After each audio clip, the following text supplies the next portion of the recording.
Nah, Bapak Ibu Saudara kekasih Tuhan, hari ini kita melihat ada beberapa kelompok orang yang tentunya merayakan merayakan Cap Gome, hari ke-15 setelah tahun baru Imlek begitu kan. Kemarin mungkin ada yang makan lontong Cap Gome, beberapa pelayan Tuhan hari ini dapat lontong Cap Gome. Jadi kita menikmati Cap Gome. Yang belum menikmati lontong Cap Gome bisa ke mall atau pesan sama Bu Lastri. Bu Lastri lagi, sama Bu Mariati ya. Oke. Nah, Bapak Ibu Saudara kekasih Tuhan, sehubungan dengan hal-hal yang demikian, maka saya sampaikan hari ini bagaimana kita bicara tentang tradisi dalam perspektif iman Kristiani. Mari kita buka dulu di dalam Alkitab kita, di dalam Injil Matius pasalnya yang ke-15, ayatnya yang Injil Matius pasal yang ke-15 ayat yang pertama sampai yang ketiga.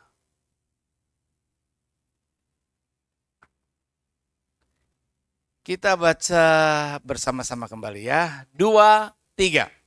Kemudian datanglah beberapa orang Farisi dan ahli Taurat dari Yerusalem kepada Yesus dan berkata, "Mengapa murid-muridmu melanggar adat istiadat nenek moyang kita? Mereka tidak membasuh tangan sebelum makan." Tetapi jawab Yesus kepada mereka, "Mengapa kamu pun melanggar perintah Allah demi adat istiadat nenek moyangmu?" Nah, Bapak Ibu Saudara kekasih Tuhan, orang-orang Yahudi pada waktu itu cukup berdebat oleh karena dia memperhatikan murid-murid Tuhan makan tanpa membasuh. Nah, kebiasaan membasuh tangan, cuci tangan sebelum makan adalah hal yang biasanya dikerjakan oleh orang-orang Yahudi. Nah, ada beberapa kebiasaan-kebiasaan juga dalam praktek kehidupan masyarakat kini. Bicara tentang tradisi, menurut Kamus Besar Bahasa Indonesia adalah suatu adat istiadat atau kebiasaan umum yang turun-temurun yang diwariskan oleh leluhur ya, nenek moyang, dan hingga saat sekarang ini masih tetap dilakukan. Jadi adat istiadat atau kebiasaan yang berlangsung turun-temurun dari zaman dulu nenek moyang kita sampai sekarang. Nah, ada beberapa keyakinan mitos begitu, tahayul yang masih juga dipercaya dan dipraktekkan oleh beberapa orang sampai sekarang. Ada di antara semua hal itu saya coba daftarkan beberapa yang untuk mengingatkan kita. Ada yang contohnya misalnya kalau dulu saya juga pernah diajar kalau masih masa kita suka ganti gigi ya, itu masih usia berapa itu ya, di bawah 10 tahun kali ya, gitu ya. Giginya kalau copot, bawa ke kolong ranjang atau ke atas genteng? Hah? Ke atas ya? Hah? Oh gitu ya? Iya. Kenapa ya? Supaya apa ya? Biar numbuhnya bagus gitu ya? Iya. Iya, jadi ada mitos, ada keyakinan, kepercayaan, ada tradisi, ada tahayul yang seperti itu. Kemudian juga katanya, ya ada ini beberapa yang saya daftarkan ya. Tidak boleh menyapu di malam hari karena jadi sial. Apalagi kalau malam Imlek begitu ya, jangan nyapu, nggak boleh bersih-bersih. Lah rumah saya kalau kotor ada tamu pada datang, ya kan berantakan, masa kagak dibersihin? Kan saya tetap bersihin, saya bilang saya nggak percaya. Jadi tetap dibersihkan, wong masa kita harus kotor-kotoran. Ya. Kemudian tidak boleh gunting kuku di malam hari. Ya, karena nanti ada dapat celaka. Katanya ada lagi nanti setannya kelilipan. Gitu ya. Kena putratan gitu. Terus tidak boleh menendang kucing yang lagi hamil, pamali ya. Tidak boleh nabrak kucing. Wah, apalagi kalau kucing itu nongkrong ya di tengah-tengah, tiba-tiba kita coba berusaha menghindarkan jangan sampai ketabrak, nanti sial. Bisa kita tabrakan katanya, kecelakaan. Terus tanam ari-ari ya, taruhlah di sekitar rumah itu. Kemudian jangan duduk di bantal, nanti bisulan. Jangan duduk depan pintu, nanti berat jodoh, begitu kan? Iya, jadi ada beberapa keyakinan-keyakinan terutama orang Tionghoa ini yang seperti itu. Kemudian juga ada keyakinan yang lainnya lagi apa? Kalau telapak tangan gatal, iya, siapa yang gatal hari ini? Gitu.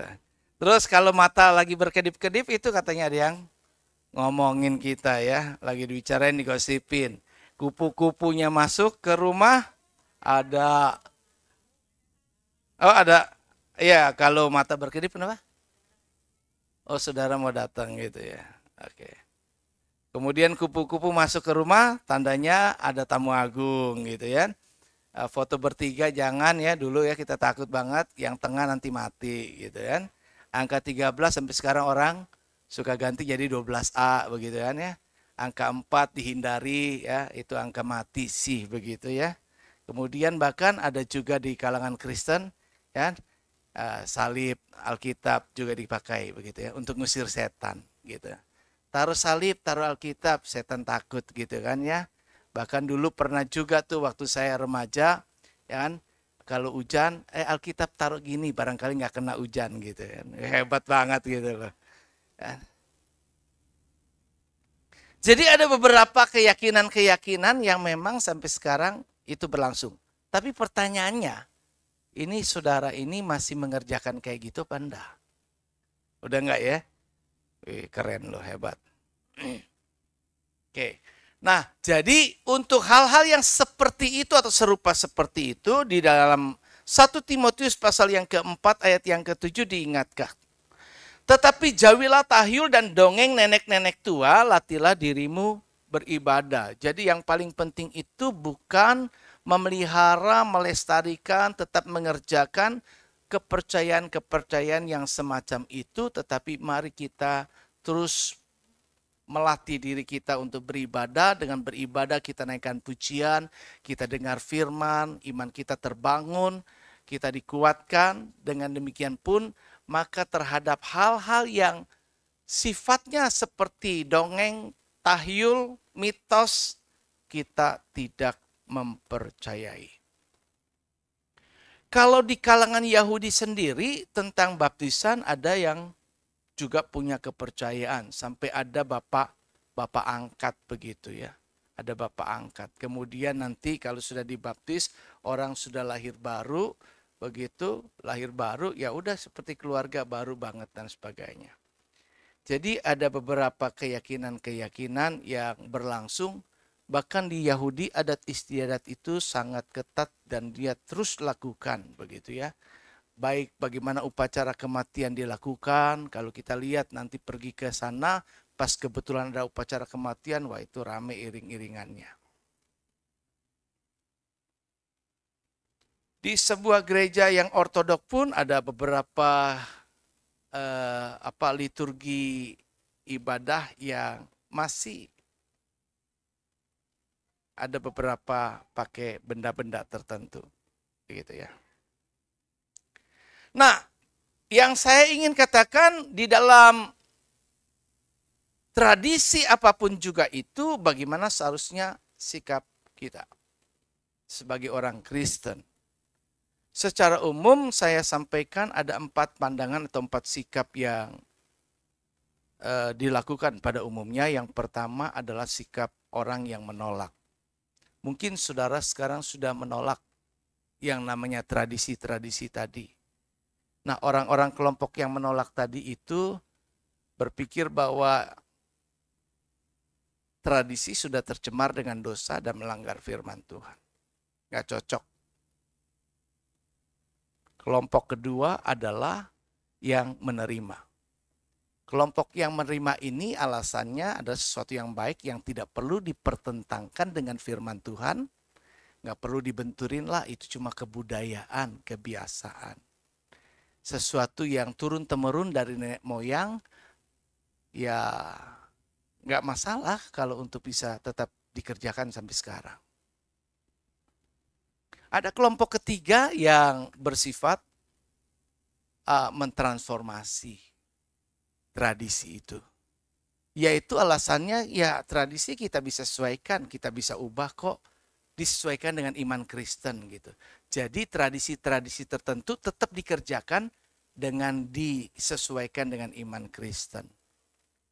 Dan kelompok yang keempat adalah kelompok yang bersikap selektif. Jadi nggak mentah-mentah menolak, juga nggak mentah-mentah menerima begitu. Jadi dipilah-pilah mana yang bisa dikerjakan dan mana yang tidak bisa dikerjakan lagi. Nah, kita lihat sebenarnya sikap kita yang seharusnya adalah di antara 4 sikap umum yang terjadi di lapangan, maka seharusnya sikap kita bersikap selektif. Jadi memang kita tidak menolak 100%, tetapi juga tidak menerima 100%. Ya. Jadi boleh menjalankan tradisi yang berlaku di masyarakat sepanjang tidak bertentangan dengan firman Tuhan. Di dalam firman Tuhan Matius pasal yang ke-7 ayat 8 sampai 9 dikatakan, perintah Allah kamu abaikan untuk berpegang pada adat istiadat manusia. Yesus berkata pula kepada mereka, sungguh pandai kamu mengesampingkan perintah Allah supaya kamu dapat memelihara adat istiadat sendiri. Ya. Kita harus menolak tradisi yang bertentangan dengan firman Tuhan, artinya tetap kita pakai firman Tuhan sebagai pedoman kehidupan, acuan. Jadi segala sesuatu yang berlangsung di lapangan hingga sekarang, jika tidak cocok dengan firman Tuhan, maka tentunya kita bisa tolak. Nah, beberapa di antara itu ada beberapa hal yang saya singkat ingin sampaikan. Yang 4 hal ini ya. Yang pertama, hari ini kita cap gome. Ada juga perayaan cengbeng, ada juga sembahyang pakai hio, ada hal yang perihal tentang makan darah. Yang kelompok-kelompok yang seperti ini sekalipun Kristen, ada yang tetap sama mempercayai dan mengerjakannya berdasarkan kepercayaan-kepercayaan itu. Di keluarga saya sendiri ada yang memiliki kepercayaan yang masih berlangsung sampai sekarang, walaupun sudah Katolik. Nah, bicara yang pertama tentang cap gome, apa yang kita tahu tentang cap gome?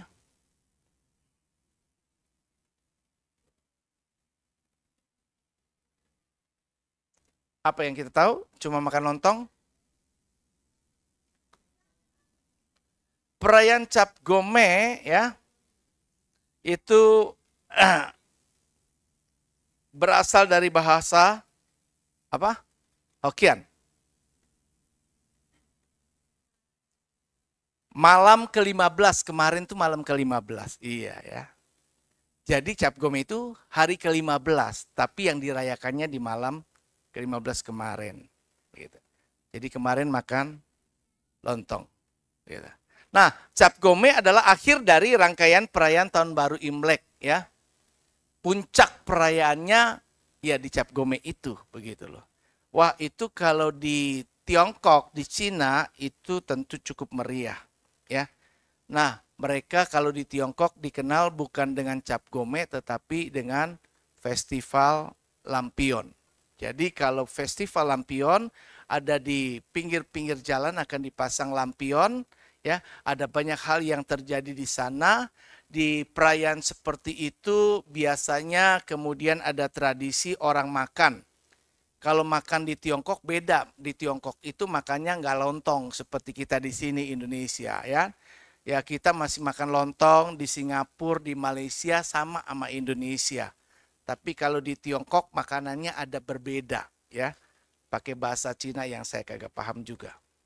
Tetapi kalau kita lihat apa yang terjadi di Indonesia ini, ada di balik semua itu kepercayaan-kepercayaan yang terjadi. Kemudian di antara semua tadi dimeriahkan dengan adanya atraksi barongsai. Jadi kehadiran barongsai ada terjadi. Ya, ada lontong kalau di Indonesia. Nah, lontong tentunya panjang. Panjangnya lontong itu bisa dipercaya dengan mitos kepercayaan akan membuat orang yang melakukannya, merayakannya makan lontong panjang umur.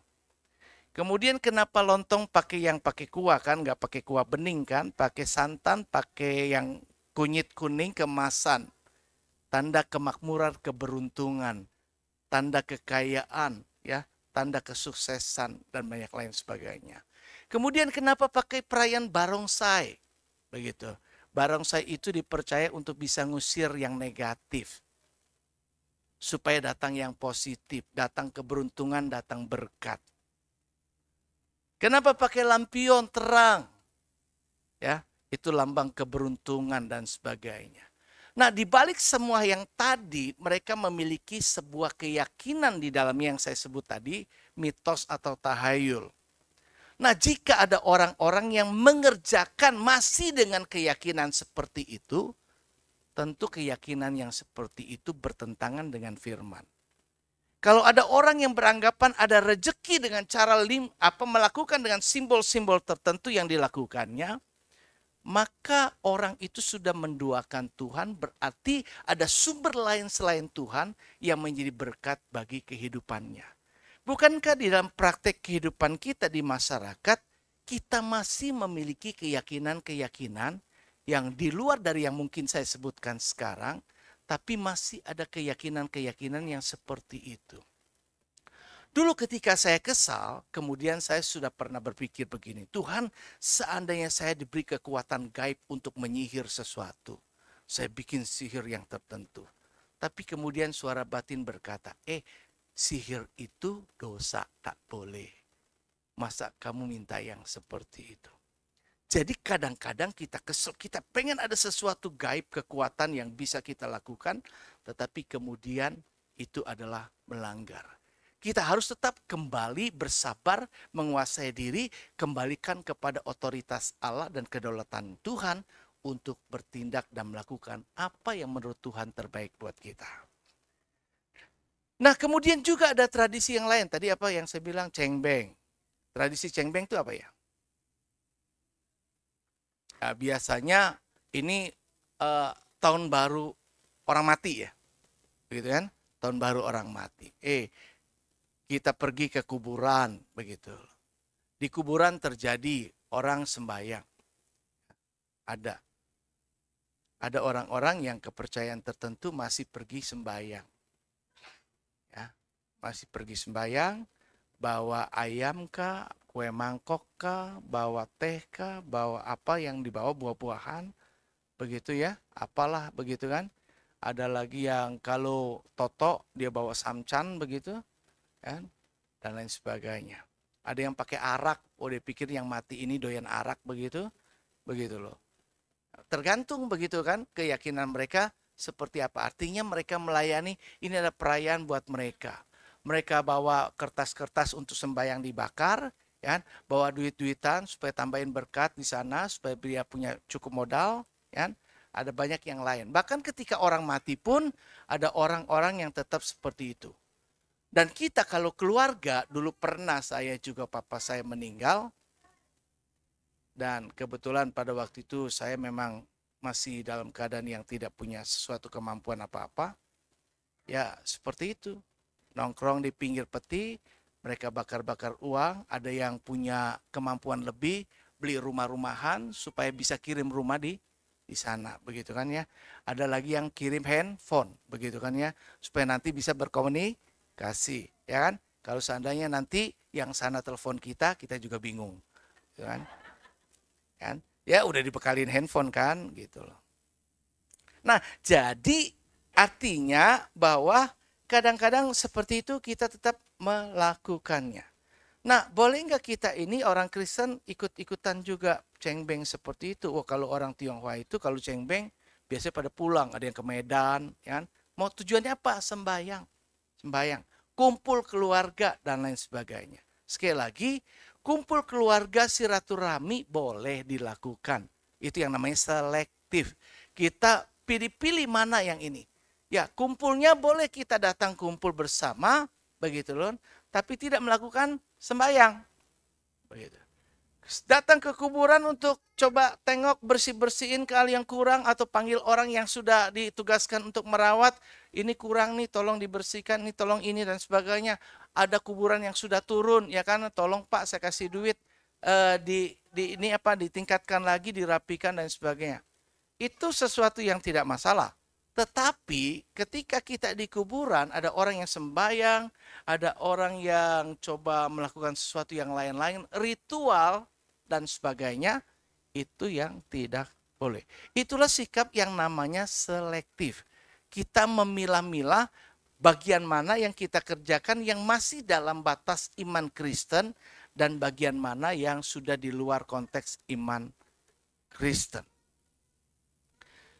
Jadi kalau kita lihat seperti itu, maka coba perhatikan di dalam Ulangan pasal yang kelima ayatnya yang ketujuh, kalau orang-orang yang sembahyang kayak begitu, dikatakan jangan ada padamu Allah lain di hadapanku. Jadi Allah itu tidak ingin diduakan. Allah kepengen cuma setiap orang menyembah kepada Tuhan. Kan? Ada orang-orang yang tertentu masih malam Imlek coba sembahyang. Ya, buka pintu lebar-lebar begitu kan ya.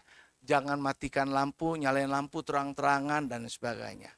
Bahkan kadang-kadang ada juga orang-orang yang masih kepercayaan kalau orang tua sudah meninggal di kamarnya dinyalain terus, jangan dimati-matiin lampunya untuk waktu tertentu dan sebagainya, biar dia terang dan sebagainya.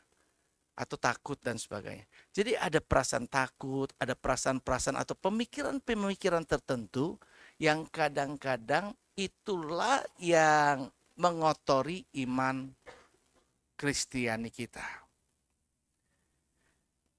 Nah, kemudian yang ketiga, selain cengbeng, kita itu bicara tentang sembahyang pakai hio. Ini sering biasanya ya.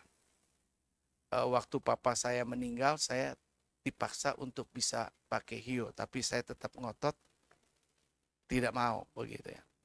Jadi ya saya tetap bilang saya Kristen. Kristen saya, iman saya tidak boleh pakai hio. Tapi beberapa orang yang masih tetap juga pakai lakukan. Ada 3 hal yang menuntun kita, pertanyaannya, untuk boleh pakai hio atau tidak boleh pakai hio kalau sembahyang. Di sini ada yang masih pakai hio enggak? Ada enggak ya? Tuhan. Secara umum sembahyang memakai hio, wangi-wangian, kemenyan, dan sebagainya itu adalah bentuk pemujaan terhadap dewa ataupun berhala. Jadi kita harus memahami bahwa ternyata kalau yang seperti itu, kalau kita melakukannya, itu sama dengan seperti itu. Mirip seperti itu, serupa seperti itu. Sekali lagi di dalam Lukas pasal yang keempat ayat 8 ditegaskan kembali agar kita tidak boleh melakukan hal seperti itu, tetapi tetap menyembah hanya kepada Tuhan. Kemudian selanjutnya maka setelah kita tahu maknanya, oh ternyata maknanya pakai hio itu begitu ya. Jadi saya kalau udah tahu maknanya seperti itu, boleh enggak ya buat saya? Kemudian hal yang kedua adalah pertanyaan kedua itu, apa gunanya? Apakah dengan saya pakai hio bisa membangun iman? Oh jelas, di dalam 1 Korintus 6 ayat 12 berkata, memang segala sesuatu itu halal. Halal, kita makan apa aja nggak ada yang haram. Bisa halal kalau didoakan dengan ucapan syukur, kata firman. Tapi tidak segala sesuatu berguna. Segala sesuatu mungkin boleh, tetapi tidak sesuatu berguna. Jadi asas manfaat. Kalau saya lakukan pakai ini, ada manfaat membangun iman saya atau tidak. Jelas bahwa kalau kita berdoa, kita sembahyang pakai hio, tidak membuat iman kita jadi terbangun. Sebaliknya jika kita latih beribadah, iman kita terbangun. Yang ketiga pertanyaannya kemudian dikatakan adalah, apakah kita ini melakukan sesuatu jadi batu sandungan atau tidak? Di dalam 1 Korintus pasal yang ke-8, ayat yang ke-9 dan 13, di situ ada umpama atau firman yang bercerita tentang orang yang makan makanan setelah disembayangin, dipersembahkan. Ada kan yang sampai sekarang makan yang berasnya, aduh sayang berasnya, saya makan juga dah. Apel begitu kan, jeruk dan sebagainya. Udah bekas sembayang, dikasih gitu kan. Kalau saya silaturahmi ke Pecendongan saudara saya, dulu nenek saya di situ, biasanya memang mereka sembahyang. Tapi karena mereka sudah tahu saya Kristen dan saya pendeta, maka dia akan kasih tahu saya dulu. Yong, jangan makan yang ini bekas sembahyang. Jadi dia kasih yang belum disembayangin. Dia kasih yang ini. Nah pertanyaannya, kenapa boleh atau kenapa tidak boleh makan makanan yang kayak gitu? Kalau di Rasul Paulus pada waktu lalu, di zaman dulu, kenapa ada firman ini? Zaman dulu orang-orang pergi ke kuil makan makanan sembahyang itu, mereka punya keyakinan iman yang kokoh kuat, cuma ada satu Tuhan. Mereka nggak percaya sama sekali dengan berhala. Jadi kelompok orang-orang yang punya iman kuat dan tidak percaya terhadap berhala, makanan yang dipersembahkan taruh di kuil-kuil itu, setelah sembahyang mereka tetap makan. Dengan iman gak ada berhala, cuma semua Tuhan. Nah saudara ini kan sekarang juga pasti punya keyakinan yang seperti itu. Bahwa saya percaya cuma sama Tuhan, gak ada hal-hal yang kayak gitu. Tetapi ada kelompok masyarakat lagi yang gak punya pengetahuan kayak gitu masalahnya. Mereka pikir, oh orang Kristen, orang percaya boleh makan itu. Berarti aku juga boleh makan. Nah, padahal konteksnya berbeda. Yang satu punya iman dan pengetahuan yang benar, yang satu melakukannya dengan tanpa pengetahuan dan cuma melihat, oh ini boleh berarti saya juga. Jadi ketika kita melakukan sesuatu dengan meniru, tanpa mengerti dan memahami, sementara yang lain melakukannya dengan pemahaman dan iman yang benar dan kokoh, ini yang jadi masalah yang membuat Rasul Paulus berkata, jangan makan. Kenapa? Jangan sampai jadi batu sandungan oleh karena orang-orang yang nggak memiliki pengetahuan dan iman seperti kamu. Nanti dia jadi malah berdosa. Walau kamu dengan iman kamu nggak berdosa, tapi menyebabkan yang lain jadi berdosa. Jadi kalau aku pribadi katanya, kalau makan daging kayak itu lebih baik saya tidak makan daripada saya jadi batu sandungan. Nah hal yang seperti ini kalau kita tarik, kita masukkan kepada masalah yang sembahyang pakai hio. Nah buat orang yang tadi sembahyang, kita berdoa sama Tuhan Allah. Tapi buat orang-orang yang nggak ngerti, segala sesuatu ritual yang kita kerjakan untuk yang biasanya memang pada umumnya dilakukan untuk dewa, untuk berhala, dan dikerjakan juga, maka kita menjadi batu sandungan.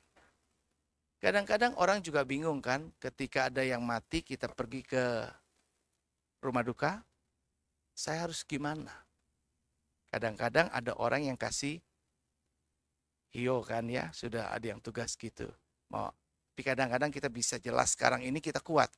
Kalau dulu kadang-kadang ada orang kelompok-kelompok tertentu yang ragu, akhirnya diambil juga, disembayang juga. Tapi ada yang sekarang sudah kuat, itu gampang. Saya tolak gitu. Terus tetap juga ada orang yang sembayangnya di depan peti itu, kemudian dia berdoa tuh kan. Ya. Terus dari keluarga sudah standby sana, Kemudian nanti kita quick begitu kan. Quick gitu. Boleh enggak sih? Boleh enggak? Sembayangnya tergantung. Kita berdiri di sini, kamu sembayang apa?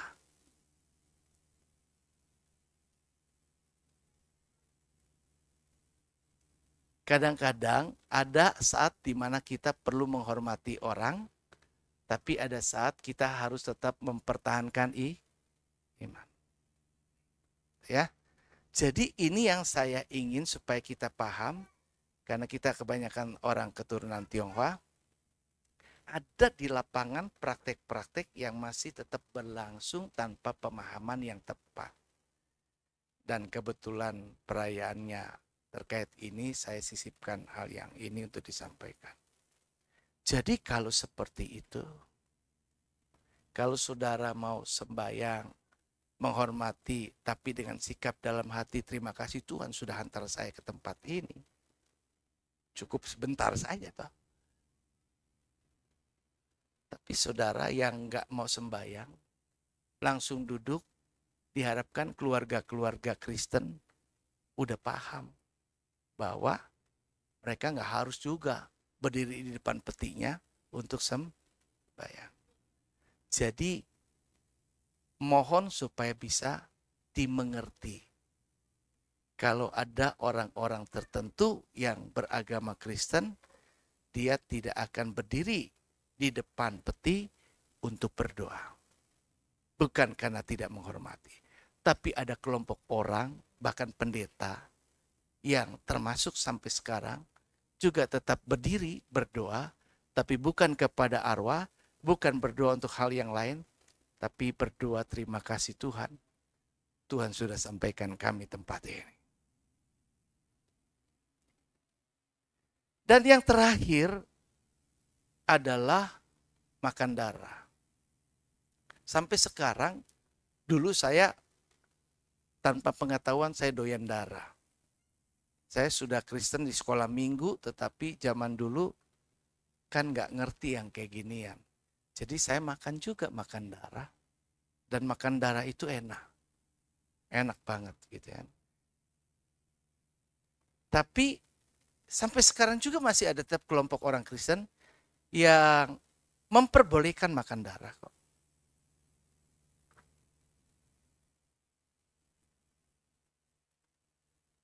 Jadi kalau kita lihat kelompok orang Kristen yang tetap makan darah itu punya pendapat bahwa larangan makan darah itu cuma ada di perjanjian lama, nggak ada di perjanjian baru.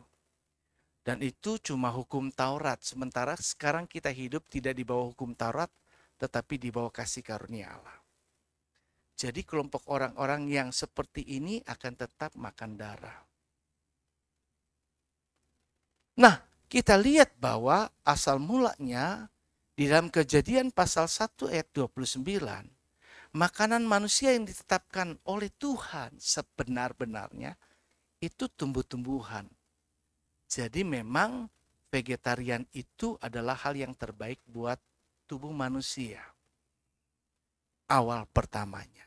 Tuhan tetapkan di dalam Kejadian pasal yang ke-29 bahwa tumbuh-tumbuhan yang diciptakan Tuhan inilah yang menjadi makananmu. Setelah peristiwa manusia itu ditenggelamkan semua karena kecenderungan hatinya selalu berbuahkan kejahatan, manusia diregenerasi pada generasinya Nuh setelah peristiwa air bah, maka manusia diperbolehkan makan makanan hewan. Jadi kita boleh makan daging dan lain sebagainya setelah peristiwa itu.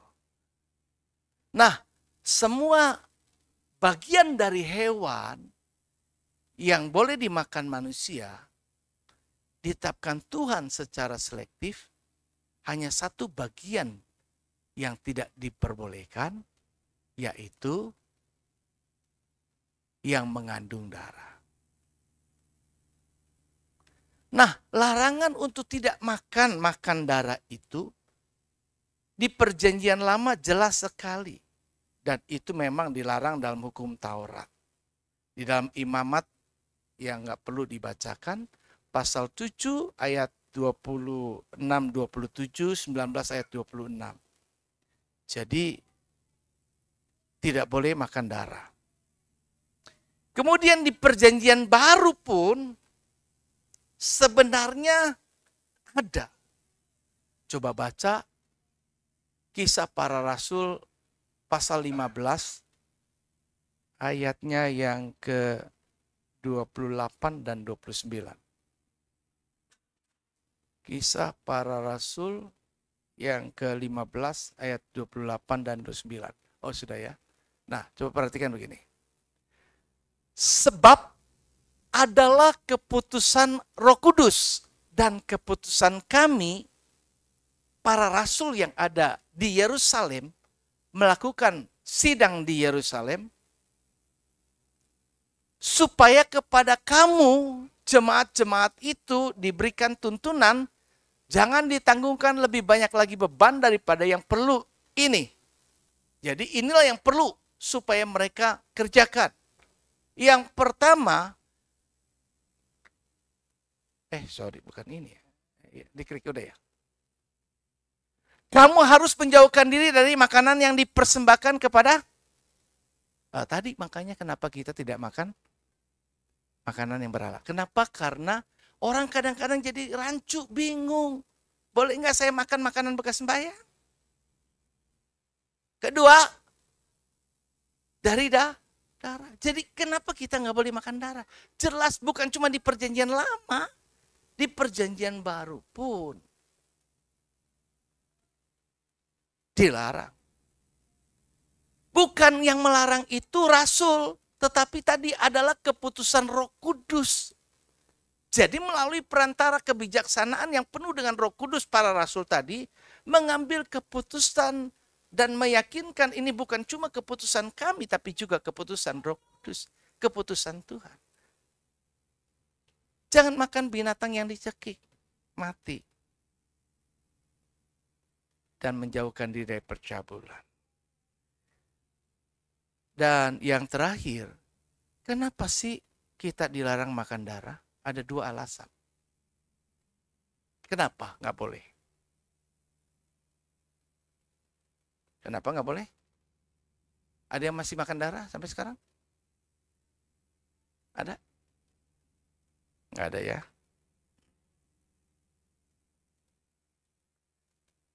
Ulangan pasal 12 ayat 23. Ada yang boleh bacain? Ulangan 12. Oh, sudah tayang. Oh ya, ini ada ya. Ulangan 12 ayat 23. Apa dikatakan? Tetapi jagalah baik-baik supaya jangan engkau memakan darah. Nah, ini alasannya. Sebab darah ialah, maka janganlah engkau memakan bersama-sama dengan daging.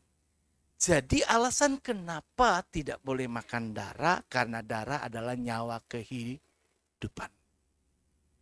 Baik pada hewan maupun juga pada manusia. Yang membuat manusia hidup itu adalah karena ada darah. Kita tidak mendapat suplai darah, manusia mati. Stroke, kelumpuhan. Karena darah adalah nyawa. Alasan yang terakhir kedua, kenapa nggak boleh makan darah? Adalah, kita baca di dalam Imamat pasal yang ke-17, ayatnya yang ke-11.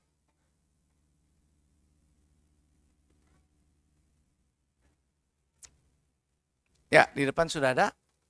Imamat 17 ayat 11 berkata, karena nyawa makhluk ada di dalam darahnya. Dan aku telah memberikan darah itu kepadamu di atas mezbah untuk mengadakan pendamaian bagi nyawamu. Karena darah mengadakan pendamaian dengan perantaraan nyawa. Jadi kenapa tidak boleh makan darah? Alasan kedua bukan cuma sekedar karena dia nyawa kehidupan, tetapi karena darah itu sudah ditentukan, dikhususkan, dipersembahkan hanya untuk ke Tuhan. Sebagai korban pendamaian. Jadi dengan adanya korban darah, maka kita didamaikan dengan Tuhan. Akibat jadi dosa, kita terpisah menjadi musuhnya Allah.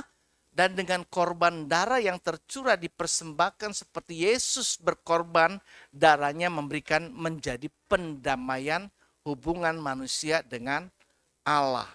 Jadi dia adalah darah yang memang dipersembahkan hanya untuk Tuhan sebagai korban pengganti. Kita yang seharusnya mati darah tercurah, tapi di perjanjian lama dilambangkan dengan korban hewan dengan darah tercurah. Kemudian dalam perjanjian baru pribadi Yesus Kristus yang darahnya juga tercurah. Mati untuk menggantikan kita yang seharusnya darahnya tercurah. Mati binasa. Jadi kenapa tidak boleh makan darah? Karena memang itu khusus untuk Tuhan sebagai korban pendamaian. Kiranya dengan kita memahami bahwa semua yang bentuk tradisi, bentuk-bentuk yang tahayul, cerita-cerita mitos dan lain sebagainya, jika masih ada berkembang dan serupa dengan banyak hal yang lainnya, maka sikap kita tidak menolak, tidak menerima, tidak mentransformasi, melainkan selektif.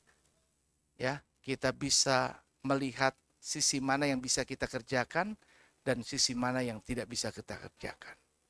Pergi ke kuburan tidak dilarang karena Yesus juga pergi ke kuburan Lazarus. Murid-murid juga perempuan-perempuan pergi ke kuburan Yesus. Jadi pergi ke kuburan tidak masalah. Tapi yang dilarang, jangan pernah berkomunikasi dengan orang yang sudah mati di kuburan.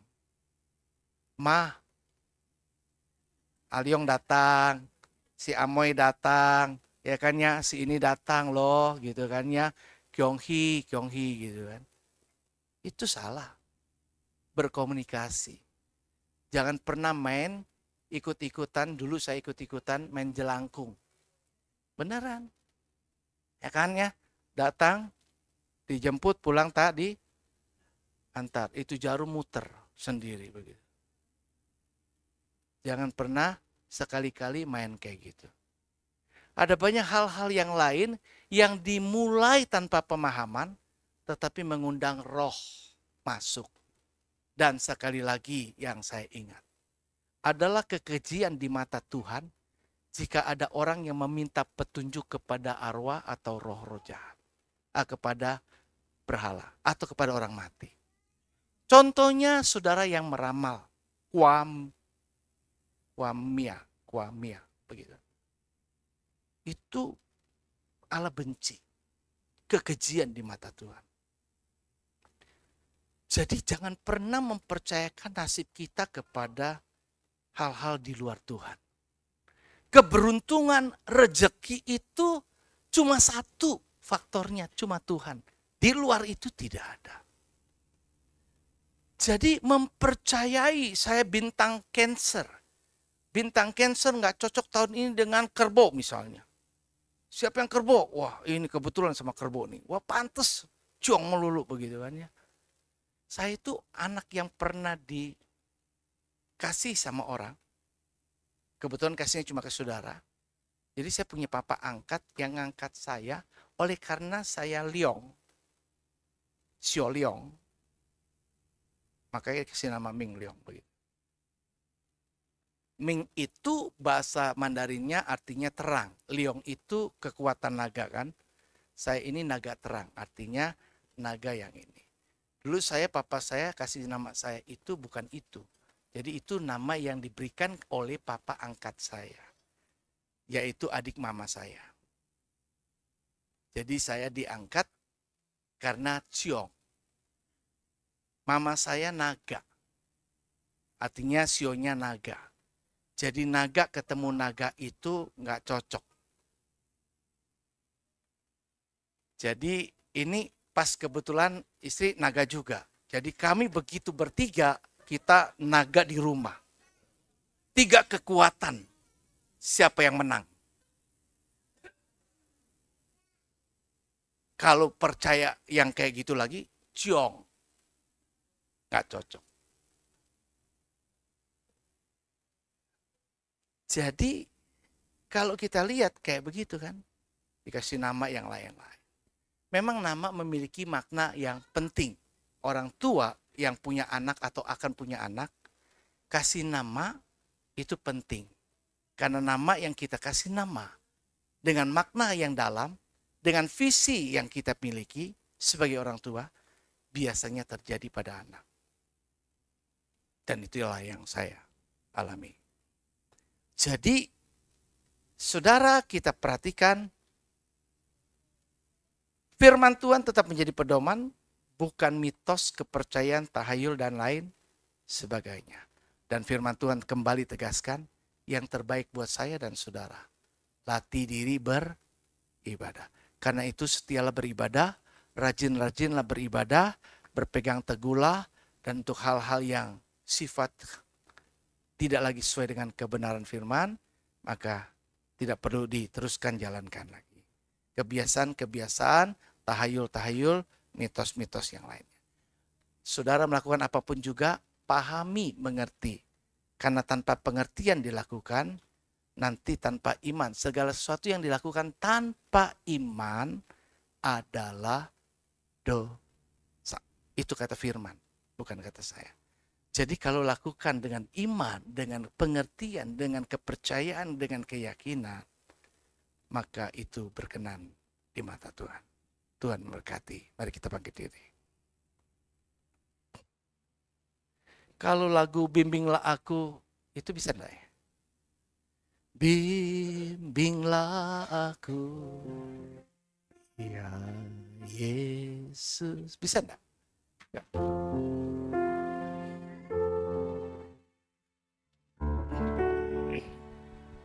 Bimbinglah aku, ya Yesus, di sepanjang jalan hidupku.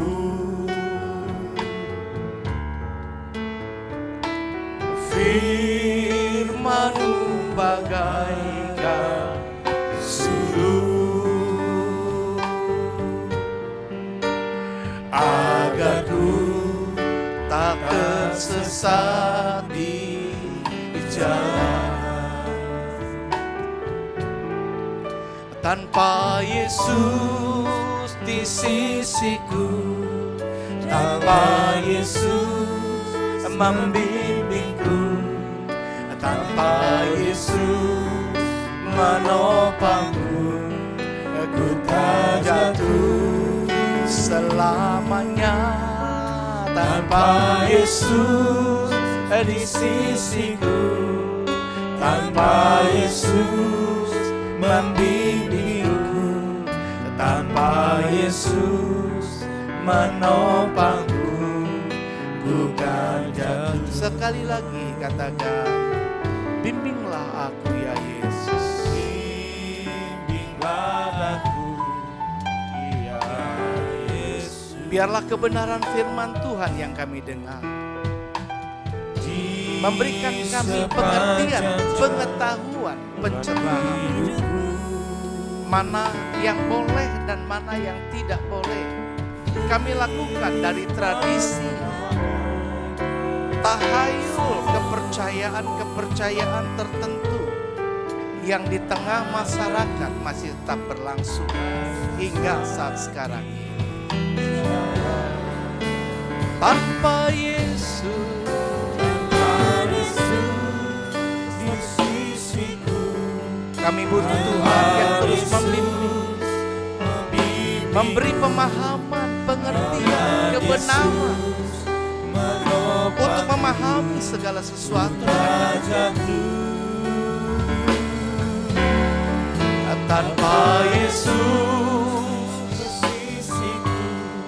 tanpa Yesus membimbingku, tanpa Yesus menopangku, aku jatuh. Tanpa Yesus,